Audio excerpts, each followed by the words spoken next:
broadcast is now starting. All attendees are in listen-only mode. Welcome everyone. My name is Tracy Fitzpatrick and I'll be your moderator today. Thank you so much for joining us here at Netcom Learning, a market leader in promoting lifelong learning, training, and talent development solutions. We're excited to host today's business productivity webinar, Office 365 on any platform. Presenting today's topic is Dan Ray. Dan has worked at Microsoft for over 11 years and saw firsthand how Microsoft's data centers grew from under 50 to well over 100 physical locations. You will learn about how Microsoft hosts global services like Office 365, Xbox Live, Minecraft, Skype, Microsoft Azure, and most recently, LinkedIn. Now, please bear in mind that this is an overview of a very robust topic. We offer a collection of technical and business courses that can be tailored towards your specific requirements. If you are interested in a further discussion, you can make an appointment with our learning consultants through our website at netcomlearning.com. Today's session is also being recorded, so you'll get free access to the recording in the next 24 hours via email. Netcom Learning is an award-winning global leader in managed learning services, training, and talent development. We offer over 2,000 plus IT, business, and soft skills courses available to organizations around the world and encompassing all your technology and business training needs. Netcom Learning is the most trusted name in both business and IT training and offers top-notch instructors and vendor-approved coursework, offering certification preparation for a variety of certifications. So, why should you attend this webinar? With built-in data security and flexible collaboration tools across devices and platforms, Office 365 lets you work with confidence from anywhere. Whether you're in an enterprise or nonprofit, education, or government, you can work smarter in the cloud with professional tools for teamwork, communication, and productivity with a 99.9% uptime guarantee. You'll also earn one PDU-approved Project Management Institute by attending this webinar to support your continuing education. Now I'm just going to give you a quick overview of the logistics before we get started. To start with, you have the option to adjust the window size to your liking. Simply hit the Escape key and find the Zoom button on the top left corner of your GoToWebinar viewer. Everyone has been muted except our presenters. Please feel free to submit any questions that you do have for the presenters here in the questions pane, and we will address them at the end of the session. A PDF copy of today's slides are also in the handout section of your GoToWebinar viewer. And now I'm going to hand it over to Dan, who will be presenting today's topic. Dan, go ahead. Thanks, Tracy.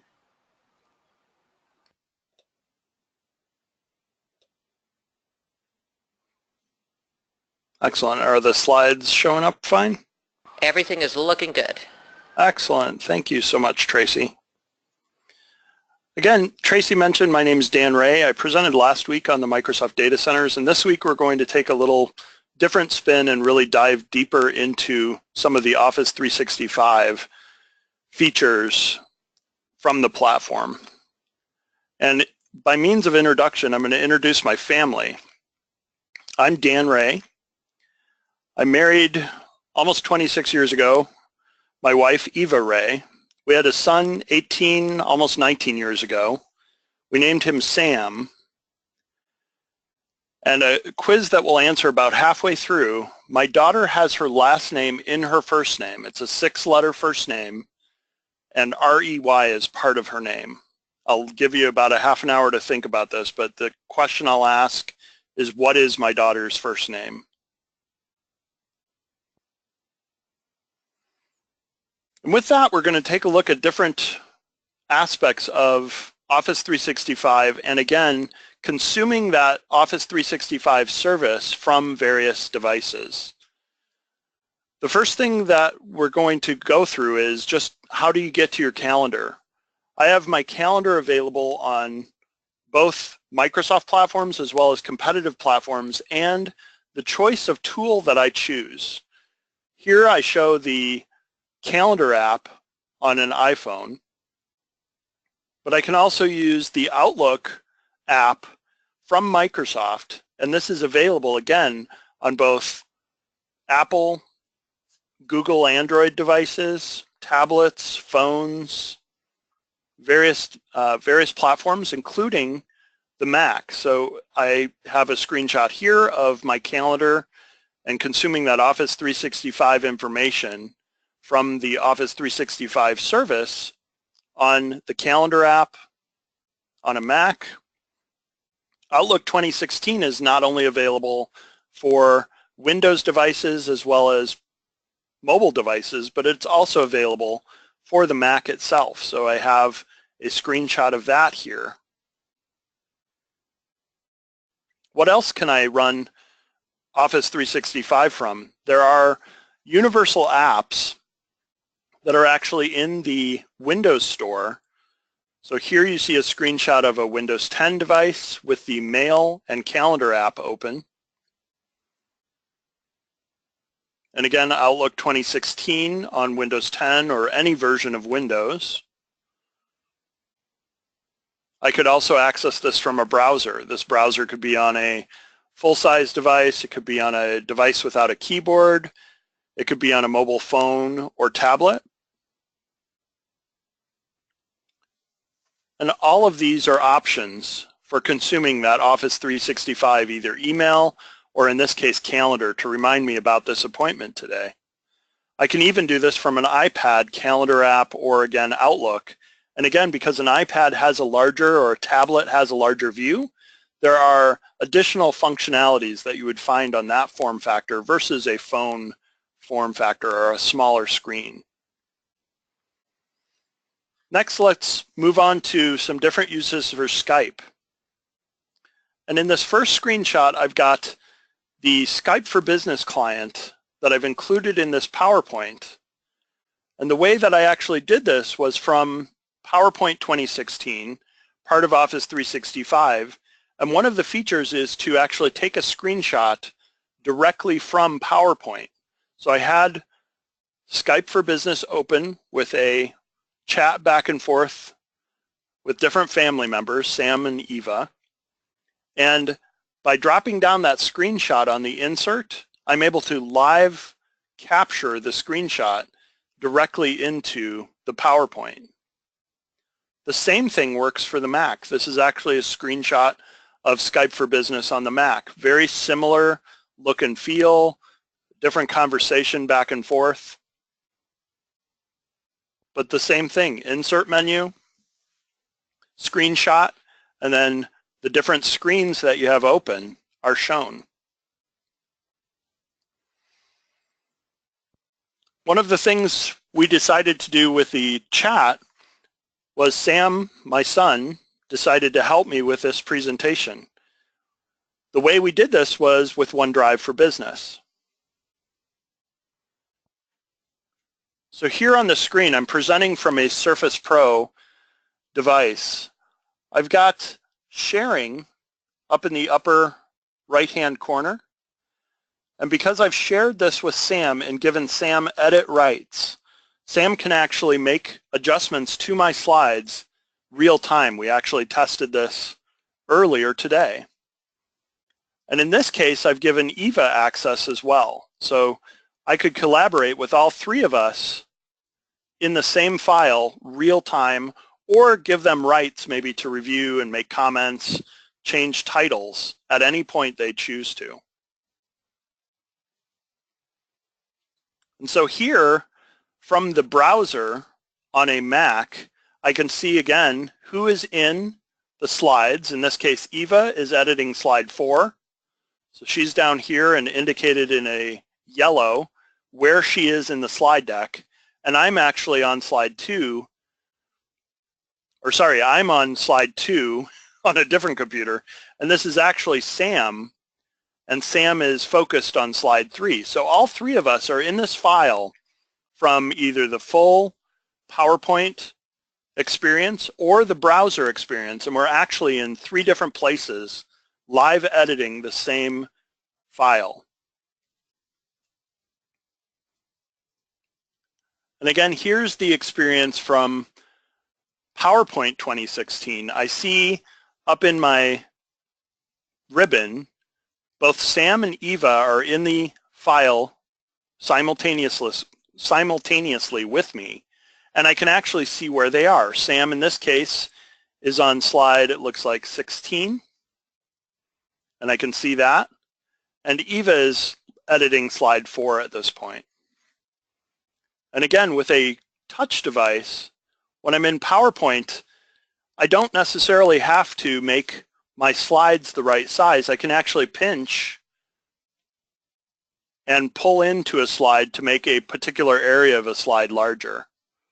So that's how I'm actually zooming in on these slides, just pinching and navigating the slide that way.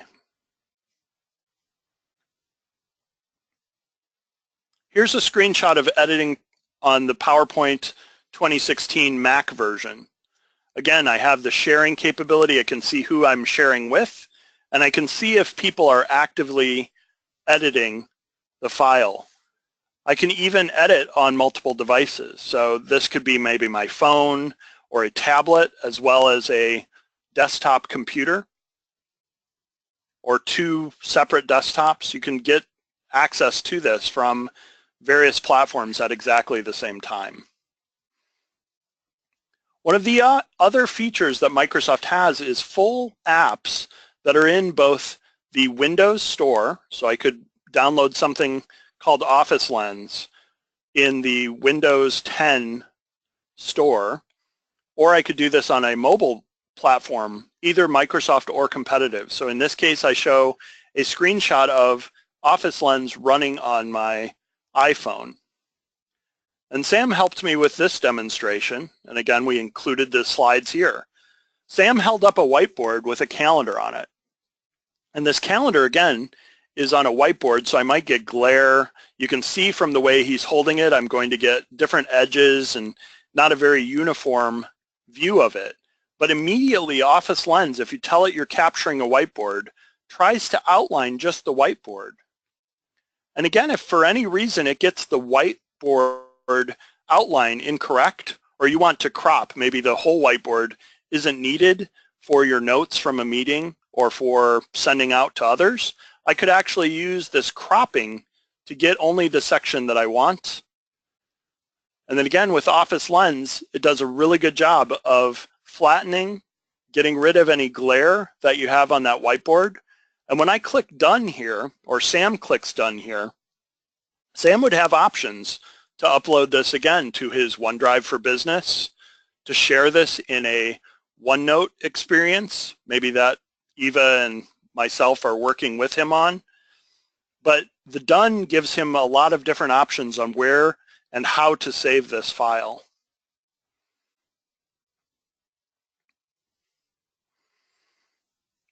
So far we've looked at the calendaring experience on both the Windows platform as well as the Mac platform and the mobile platform. Those calendar experiences in preparing for this was a discussion we started in Skype for Business. So we moved over to the mobile platform, and again, I could get to that from my phone, I could get to that from a tablet, a PC, multiple locations, and I could also leverage Skype for screen sharing. So another way that I could have collaborated with Sam and Eva is to share my screen so they could see my PowerPoint slides, but instead of giving them rights to the slides, I could just say, let's collaborate on this and let's think about the wording or the slides and the order, maybe the transitions between slides, whatever we wanted to work on together, we could do very easily. And again, because I'm presenting from a Surface with a stylus, I can actually write on my slides while I'm presenting. Next, we looked at sharing with OneDrive for Business. And again, the sharing could be real time, which we demonstrated, or this could be offline editing and upload when you have the capability, because I gave both Sam and Eva access to my OneDrive for Business file, in this case the PowerPoint. They could actually do that on their own time, and because they have rights to edit, those rights would allow them to upload when they are connected to the internet. We actually showed the PowerPoint co-authoring experience. And again, this could be done in conjunction with Skype for Business. It could be done just from a browser or from the full PowerPoint experience. And again, real-time co-authoring allows you to see those changes real-time.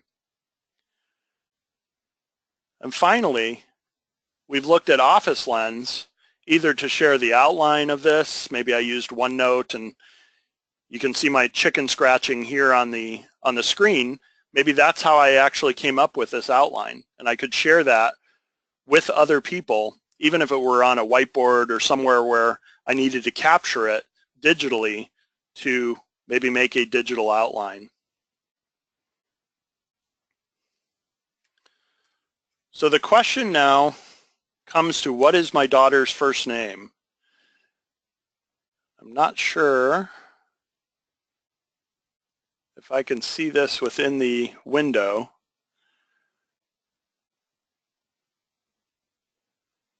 If there's anybody that's asked or tried to answer the question. But I'll give you a couple examples of what people guess my daughter's first name is. We had all sorts of different options based on asking this question. And I'll also answer why I'm asking this question. It has something to do with Office 365. We get Ray Lynn a lot, Ray Ann, something that begins with Ray are a lot of the guesses we get when we ask this. Your hint, if you're trying to figure out what my daughter's name is it starts with an A.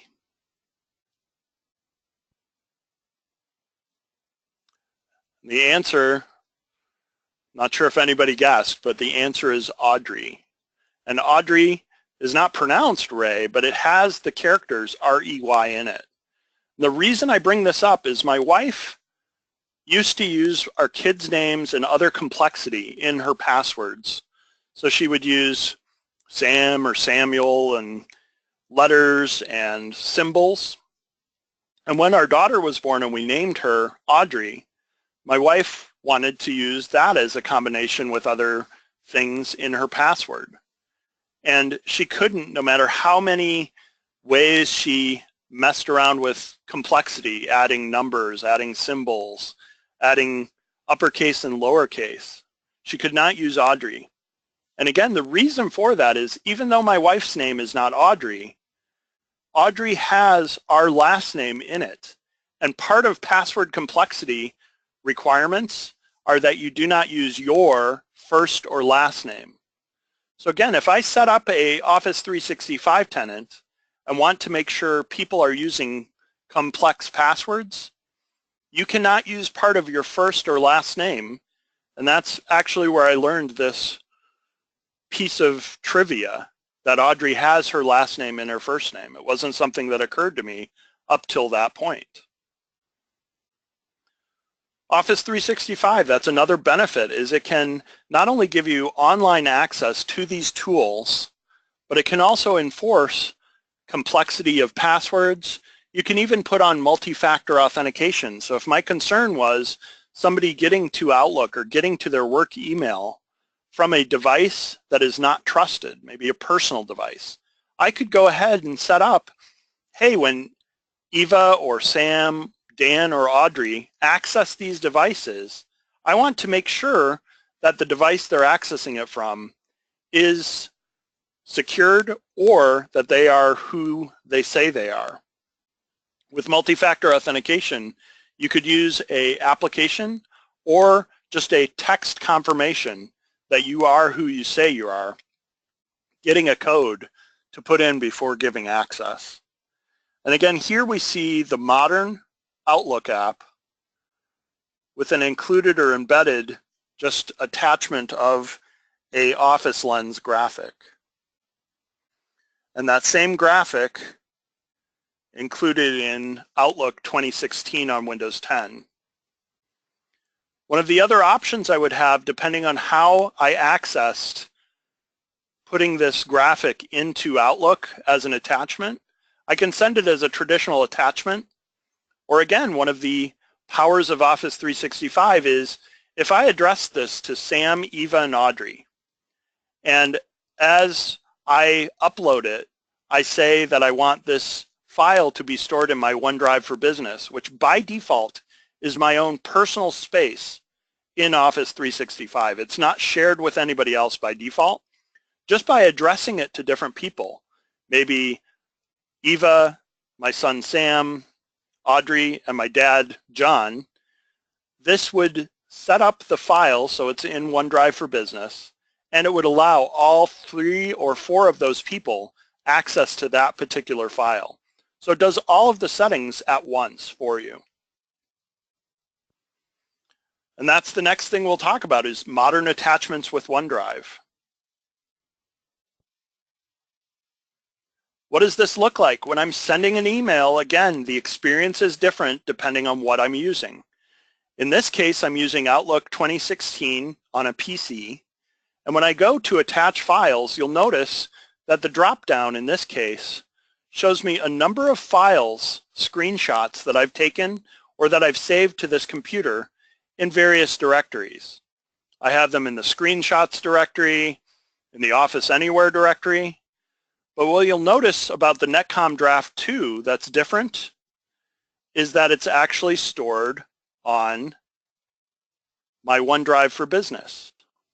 So in this case, OneDrive for Business is the location that I'm sharing this from. And again, just by going into the 2 for this attachment, it would adjust the permissions for me on OneDrive for Business so that people can access this file. If I'm using the web browser, again, I could be using this from Windows 10, I could be using this from a Mac, I could be using this from a Chromebook. It really doesn't matter what I have. If I have access to a browser, one of the options when I'm attaching a file, either local or from my computer, is to upload and share from OneDrive with any recipient, or to attach as a copy, a traditional attachment. Maybe my concern is somebody might download this and not have internet access at the time that they're looking for the attachment. That would be an option of, let's just do a traditional attachment. The other thing this allows me to get around is the upload as a OneDrive file would not impose any end user types of restrictions on file size. Let's say I'm sharing a PowerPoint, and this PowerPoint, because of the included graphics or a video, is megabytes in size. I could still store, let's say, a 250 megabyte file in OneDrive, and the end user would just get a pointer to actually download this file, even though it wouldn't be sent as a traditional attachment. I would get a rejection on attachment or email exceeds the file size limitations.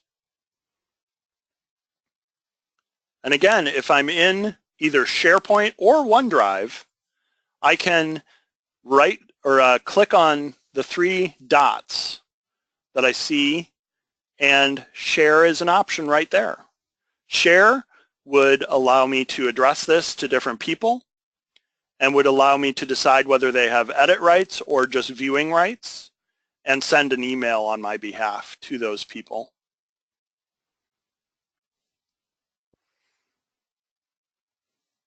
Again, one of the other features, if you're on a device that supports stylus input, is OneNote. And OneNote, similar to other features that we've looked at in Office 365, and the entire suite, is available from different places. In this case, I have a OneNote shown in the Modern app on Windows 10. So it's downloaded from the Windows Store, and it's available as something that I can default to use with my stylus. However, OneNote is also available as part of the Office 365 download. So if I weren't on Windows 10, maybe I'm on Windows 7, or I'm on a previous version of Windows, I can use OneNote 2016 instead of the Modern app in those situations. And again, I have drawing capabilities.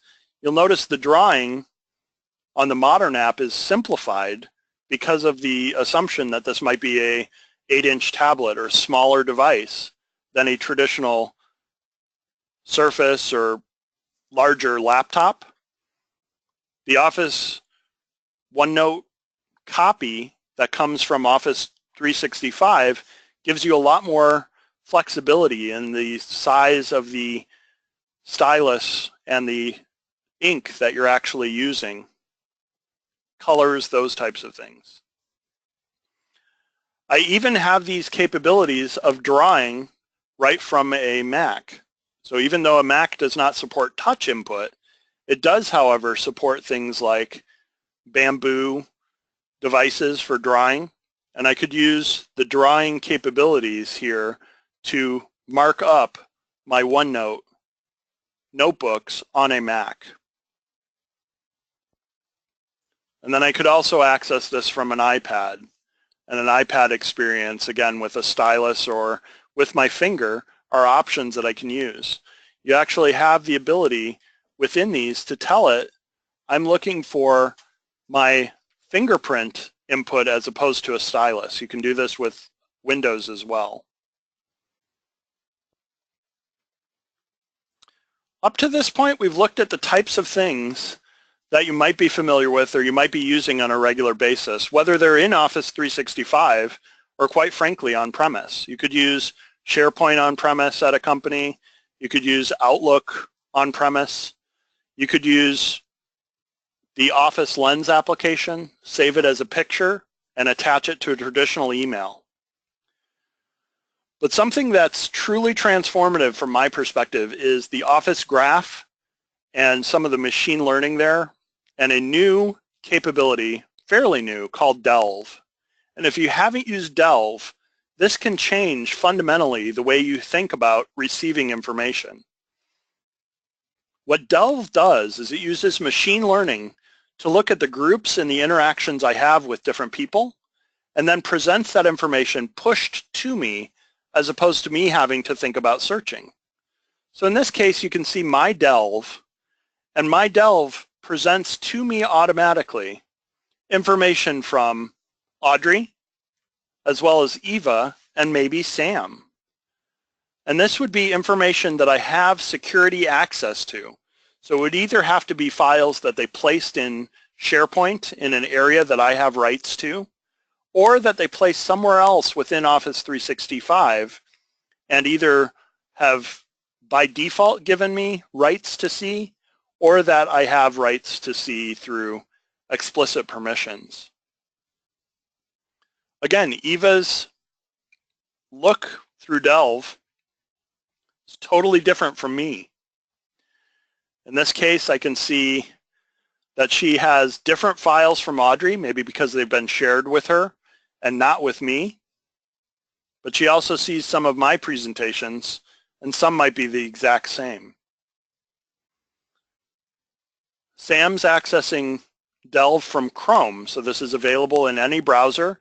And again, Delve is an application that you could download for mobile. But we can see that he has access to some of the OneNote. He's got a file from OneNote of the OfficeLens screenshot, some other files from me or potentially other people. And again, the people populates automatically based on Sam's interactions. If Sam had interactions with John, my father, that would show up as somebody that he would potentially see within Delve, and that happens automatically. There's nothing you have to do to modify its behavior. You can modify the types of things you mark under favorites. So in this case, we can see something Sam shared, an Excel file. We can see a survey that Eva set up in Office 365 using Excel, and we can also see the PowerPoint that I was working on for this presentation. And again, here from Audrey, she's accessing these from Safari on a Mac. So she's not even on a Windows platform anymore.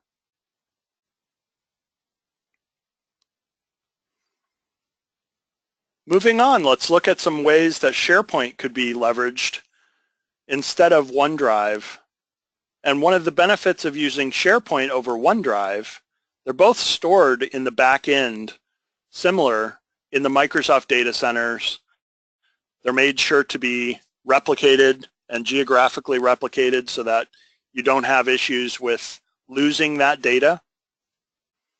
But in this case, I've got a document library as well as a OneNote notebook and various pages that I can associate with different people without, again, changing permissions. I have information here also, because it's in a SharePoint site, about when the people updated the information, as well as who was the last modification from. So typically in my OneDrive for Business, the modified by would be me by default. The permissions would be me by default. They wouldn't have anybody else having access to the documents. And again, if I'm searching over this library, one of the things I could do is use parameters like I only want to see files that have been updated within the last 6 months. Maybe I keep on getting PowerPoints or Excel results, and they fall way out of the current year. I could actually trim my searches for file type in SharePoint or even for time frames if I'm getting a lot of old data back when I search.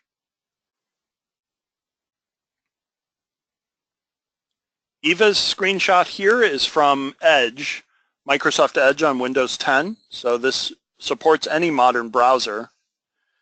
And in this case, she's looking at a screenshot and she's clicking on share, but I have share or get a link as options. The get a link would give me the ability to share this file with anybody that has the link. And again, that could be a read-only or a edit link for the file. If this were something other than a screenshot, maybe a Word document, maybe the Word document is public and it's public with only read access. I could send a link, put that on LinkedIn, or send that in an email, send that to multiple people and not have to worry about sharing with those individuals. Share, on the other hand, would be my ability to share with individuals. Maybe I want to share with Dan, John, and Sam. This would only give the 3 of them access to the file. And again, because Eva was using a Surface tablet and the Edge browser, one of the features in Edge, again, whether you have a touch screen or not, is to mark up a website. And in this case, in the upper right, you'll notice that I have the ability to save those notes into OneNote or into a file for sending to somebody else. Maybe I was trying to explain the difference of how do you put new files into SharePoint versus upload a file that you already have. This would be an easy way, maybe for training or marketing of Office 365, to explain the differences or where somebody should draw their attention. And then again, those notes, in this case, are embedded into a picture that could be sent via email, could be stored on SharePoint, or sent around in different ways to make somebody aware of these tips and tricks.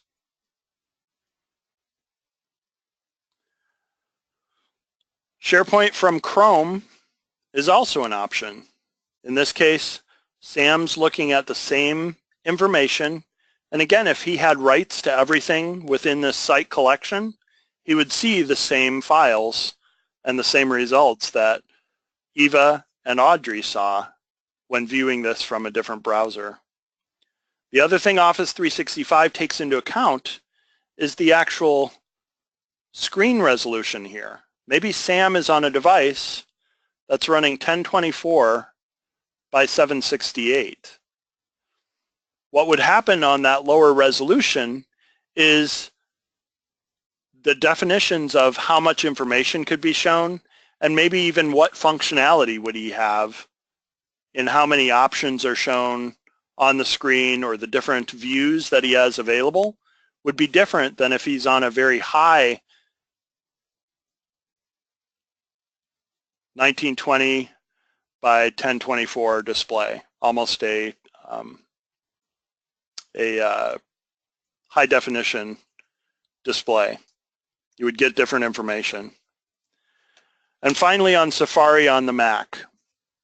In this case, Audrey has switched her view from the list to the card view so that she can see previews of graphic files, and some of the Office files themselves have previews associated with them. There's a lot you can do with SharePoint and the viewing of information.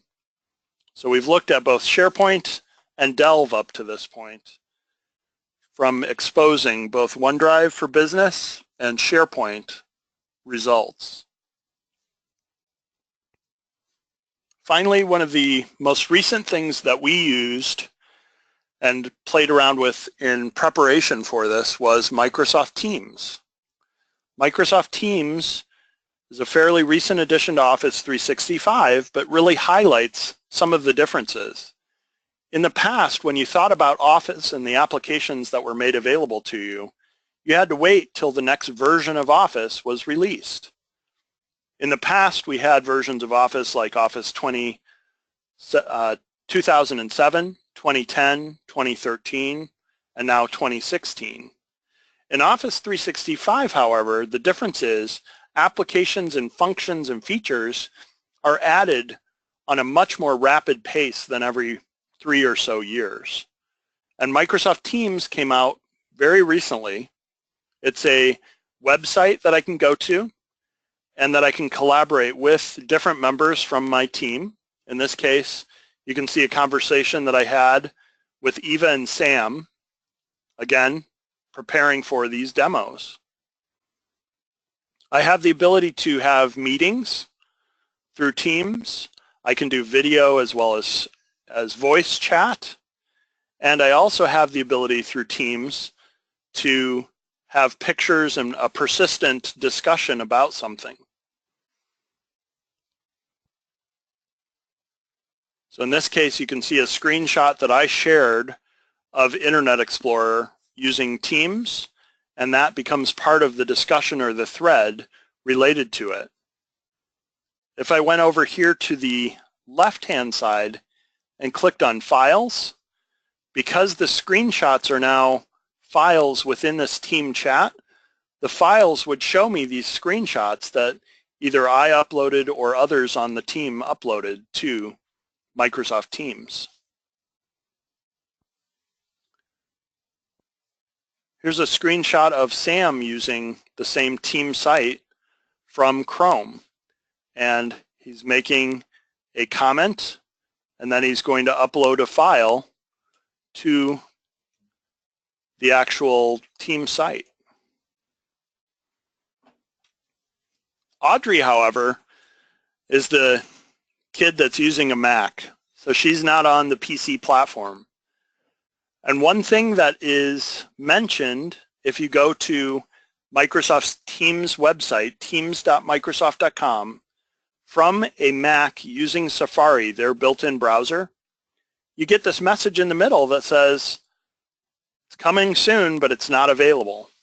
You can download a, again, native app, and then on a Mac, all you do is you drag the Microsoft Teams item to your applications folder. So that's your second step. And then your third step is to open your applications, because by default, a Mac will not have a new application showing up in the dock unless the application is open. So in this case, Teams is open, but the way I opened it was from the applications, or you could go to the Launchpad on a Mac. And then if this item was something I wanted to always display in the dock, you can actually right-click or click with 2 fingers on the trackpad, and you could say always display in the dock. That's how you get persistence, similar to on a PC where you have items that always show up on your taskbar. Similar concepts work on the Mac as they do on Windows. I also tested not only the Microsoft Teams native app on the Mac platform, but I also had Audrey's account access this from the Chrome browser, and it worked fine on the Chrome browser.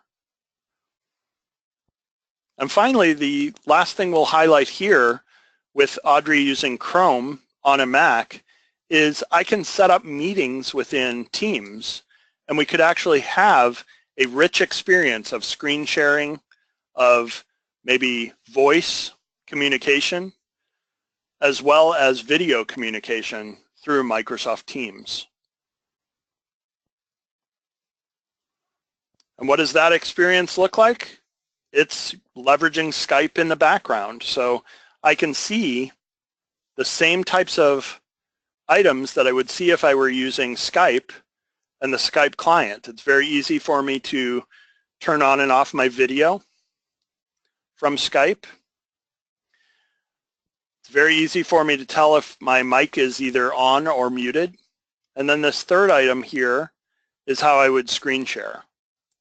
So if I needed to show the PowerPoint or, hey, which of these file graphics should we use for demonstrating OfficeLens, I could use, it's not screenshot, it's actually screen sharing.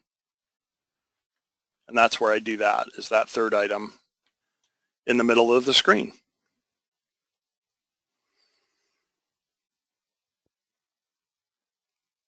And then again, this is Audrey sharing her Mac desktop through the Microsoft Teams application. In summary, we've been not everywhere in Office 365. We'd need more than 30 or 45 minutes to do so, but we looked at the calendar and different ways that the calendar might be able to kick off tasks or other types of things like maybe Skype for Business meetings. Skype for Business can either be used real time for communication, voice, video, or instant messaging. You can also share your screen through Skype for Business or kick off co-authoring directly from Skype. We looked at different ways that we would share from OneDrive for Business. By default, think of OneDrive for Business as your home directory or your ability to store files that are available from anywhere and to any device. PowerPoint we looked at and we're actually using, but I demonstrated the co-authoring experience through screenshots and shared that information here as well. We also looked at OfficeLens, and I highlighted the fact that you could take a traditional non-technical whiteboard in maybe an office setting, a conference room, etc., and OfficeLens as an application, with or without Office 365 on the back end, can share those whiteboard notes as a picture, as a PDF file. There's all sorts of options on what your output from OfficeLens is. So if you haven't used OfficeLens, go to your favorite app store on your phone or your tablet and search for OfficeLens. Download that. It's a huge time saver if you're the one who has to capture notes or maybe even documents. It does all of those features we saw where it flattens out and softens the edges, even of maybe a document capture or a business card or a whiteboard. We looked at Outlook and various features within Outlook on different platforms again. I showed you both the stylus input and some of the features that you could use in OneNote specifically. And again, sharing from OneNote is very easy. You can even share by default a meeting and have a OneNote as a collaborative area for people attending a meeting. We also looked at Delve. Delve is fairly new to Office 365, but instead of having to push content or search for content, Delve figures out through machine learning and the Office graph who you're interacting with, who you've emailed frequently, and can actually surface that information to you without you having to go find it. SharePoint, again, online, is a repository that can be accessed from any device, from anywhere, but you can control this with things like multi-factor authentication. If I'm on my work PC, maybe that access is seamless. If I'm on my personal phone or a home PC, maybe I want additional security to confirm it's me going to SharePoint and not one of my kids or somebody else using my computer or my iPad. Multi-factor authentication can, again, confirm through some type of identification, typically to a mobile device, that it's you accessing SharePoint. If you do not accept that, people cannot get to the SharePoint site or sites. And finally, we looked at Microsoft Teams. Microsoft Teams is one of the newest features added to Office 365 and allows some of the same capabilities, but threaded conversations. And these can, again, be team-based. So I could have a team for sales. I could have a team for marketing. I could have a separate team for all the folks involved with a particular project. Maybe it's a sales and marketing effort to put together a press release. I could look at having a team for either particular press releases or for press releases in general and put together those teams. So with that, I would like to thank everyone, and we have a little time now at the end for questions and answers. Thank you so much, Dan. That was very informative. We do want to let our viewers know that there is a special promotion for the recommended courses for this webinar, and you can enroll yourself for the course mentioned on your screen and add 15% to your savings. This offer is valid through June 2nd, 2017. And now we're going to launch a quick poll to find out how many people might be interested in taking some additional training. So please just take a few minutes to fill that poll out, because that's very informative for us as well. And in addition, we do have a lot more informative webinars coming up, so please go to netcomlearning.com/webinars in order to register. And don't forget to follow our social media pages to get the latest technology updates. You can refer to the GoToWebinar chat window for these links. And now, Dan, let's get to some of these questions. The first one is from Molly. She wants to know, what about MS Link used with MS Teams, or sometimes they use Blue Jeans? Can you use that with MS Teams? Great question, Molly. I have not tested whether Teams leverages the default for communication, but that's something I could take a look at and post. Okay, great. And Dan, any other final thoughts before we end today's session? The only thing I'll mention about Office 365 is if you don't have a subscription, there are both versions for personal use as well as business use, and they contain a trial. So if you haven't used it before, you can go to portal.office.com or portal.office365.com, and you can sign up for a free 30-day trial of these capabilities. And in many cases, the same types of things we showed in a business context here are available in a personal or an individual's context, like OneDrive for storage, and Skype instead of Skype for Business for communications. Okay, we have time for one last question, if I can read this properly, from AIM. Can you use Calendar on Win 10 exclusive or Win 8.1 for Yes. tablet? Yes. So that's a great question, and something I tried to highlight from I think it was the Mac and the iOS experience. Any calendar or mail client that you choose to use, maybe I'm more comfortable with the built-in mail client that's on a particular platform and I don't want to learn Outlook. I've done this on my iPhone. I use Calendar and Mail, the built-in apps, and I just connect those up to Office 365, and I can do that. So for instance, if you were on Android or Windows 8.1, as Haim's question was, Windows 8.1 has a mail app, and you can use that native mail app in conjunction with Outlook or exclusively to access your email.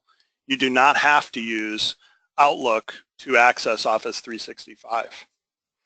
That's a great question.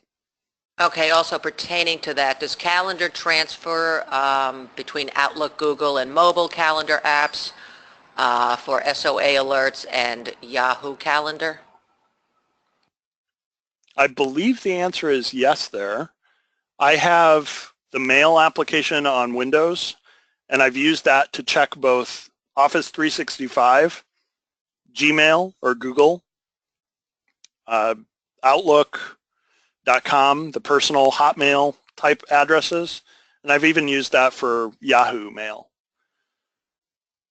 Thank you So so in much, many Dan. email clients, you can have those set up. Okay, great. Thank you again, Dan, and thank you all for joining us today. And if you do come up with any additional questions, feel free to send them to webinar@netcomlearning.com at any time. We hope that you found today's webinar informative, and we look forward to seeing you back here with us soon. And do feel free to tell your friends and colleagues about our webinars and other courses. Have a great day, everyone.